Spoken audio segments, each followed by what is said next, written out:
of this exercise, and then the advice you have for entities moving out of this program? Thank you, I think it's a very good step forward because you cannot chase the man head behind his back. The people must come together to give their views, and there must be proper needs collection. What is the need of the people of Nigeria? You cannot just stay in Abuja or in the office and decide on the needs of the people of the Niger Delta. This fora is the best that NDDC can do to try to sample the opinion of the people of the region and then collect their needs and then use these needs to allot projects. Because when you go to a place and you put, you now say we need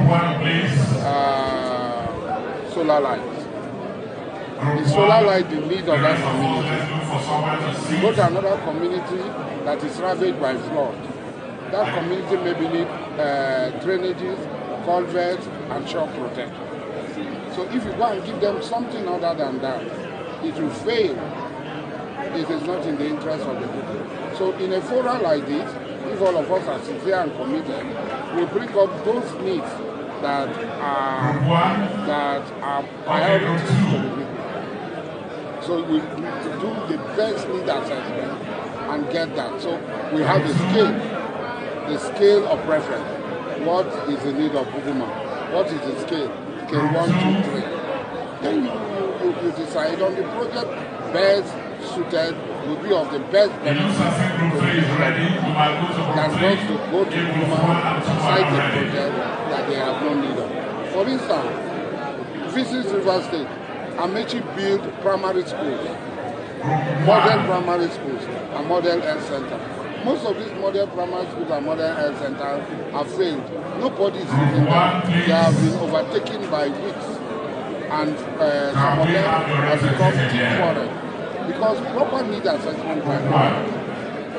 What are recommendations for what do you recommend? I was in Women Capital Development subcommittee, and I believe that the education that we have is deficient. It is not meeting the needs of the people. We must have an education that meets the needs of the people. And that education is to empower people by giving them skills. Because we have seen that there are so many people with master's degree, so many people with first degree, so many people who have left secondary school.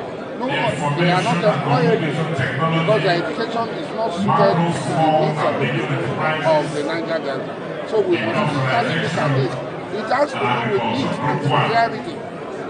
Not just projects, sincerity on the part of the implementation of these programs of NDDC. Are they really committed to serve the interests of the people, or they are committed in serving a political interest other than the interests of the people?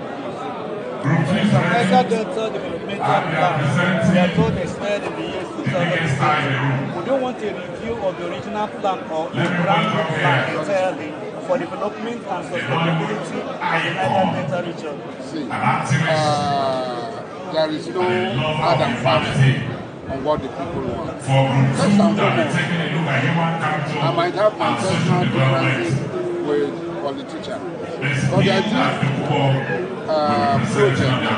that touches the project of the coastal road. This coastal road, our people have been fighting for it. Once you leave the shores of Nigeria, you go to Benin Republic, you find out that all the big cities from Benin Republic to Mauritania are on the seashore. And this road, if properly implemented and constructed, will unlock the tourism potential of the coastal area. So this master plan that we did, everybody knows it. They've not been working within the master plan. If NDDC has strictly adhered to the master plan, maybe we will have a different story to tell. But politicians have truncated the master plan. They have manipulated the master plan for their own benefits, which is not in the interest of the people. So the master plan has not expired, it is the master plan. But we have to look at there's a leap forward by this coastal road. Because if the coastal road open, that means Elemi Foko will be open, Cinema will be open, Oyorokoto will be open, so many Ipuna will be open. So you will drive, tourism will come in, and in most countries, tourism brings more money. We go to the Maldives, we go to Shisha, we go to all these places. These are not magic or land, or they are not in the heaven.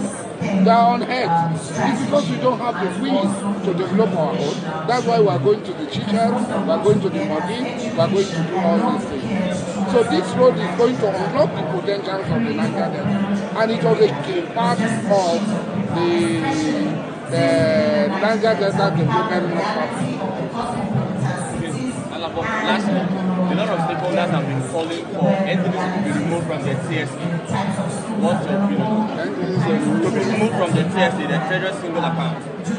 I really don't know about this single account or not single account. The single account has been there and people have been stealing billions. How come? So these things are just in paper, they are not really working. What we are saying is sincerity of purpose. What there is sincerity of purpose, even if they put the money in hellfire, we will go and bring it to the global ourselves. But a situation where federal government steals our money, money statutory meant for NDDC is being stolen by the federal government.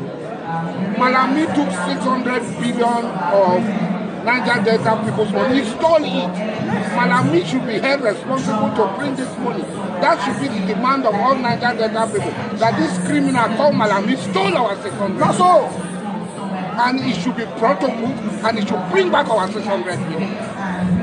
He cannot take our 600 billion and tell us that man will tell Niger Delta people, look at our face, eyeball to eyeball, and tell us that he used our 600 billion to control Lagos Ibadan Express, to control the second Niger bridge, to control whatever. Our money, statutory money, after they've stolen all those, 13% derivation. 83, 70, 87% deprivation. Even that one, this thief Malami took it. And we're not bold enough to tell the world that this thief Malami should be held responsible. Niger Delta people should come out, we should march, we should pressurize the president to hold Malami to bring our 600 billion. That's all. Do you think that the state of us today, and we want to get your views how we can sustain this thing, since it's a commendable thing that I think for the first time we are happy that NDDC is giving us this audience to listen to us and tell us the programs they have. So how can we sustain this event, sir? Well, the only way this event can be sustained is by the management of NDDC implementing the decisions that will be reached at the end of this summit. If these decisions are not implemented, the stakeholders will not have confidence in the system and will not want to come back next time when they have been invited by NDDC to participate. So, as part of the management, I'm assuring the stakeholders that will be a key point to take home, that every decision that is reached at this summit, we will see to the implementation of that decision. All right, thank you very much, sir. Okay, good afternoon, sir. So you tell us the name, and this is one of the foremost stakeholders meeting, the NDDC is holding for the Niger Delta people. How do you think this summit will bring about development to the Niger Delta, sir? My name is His Royal Highness Kina Osai from Lubu of Bia, local government of Delta State. Participating in this summit because I know that the previous master plan, Niger Delta Regional Development Master Plan, definitely requires review and update. And it's during sessions like this that stakeholders, including those of us who are traditional rulers, will have an opportunity to make our own input, which we have done today in the various groups. Okay, sir. The review for the NDDC, it's a well-known, but do you think there are specific areas you think that this review can be done? Every area, infrastructure, education, environmental, every area requires complete overhaul because things have changed, the environment has further degraded, and the cost of living too has changed. We have new technology now. With AI, we can enhance what we did before. The previous master plan provided a baseline. The master plan is a framework. It's a baseline where the commission used to work with before maybe some politicians came in and maybe failed, let me not say refused, to abide or be guided by the guidelines in the master plan. We started doing all sorts of things due to political interference.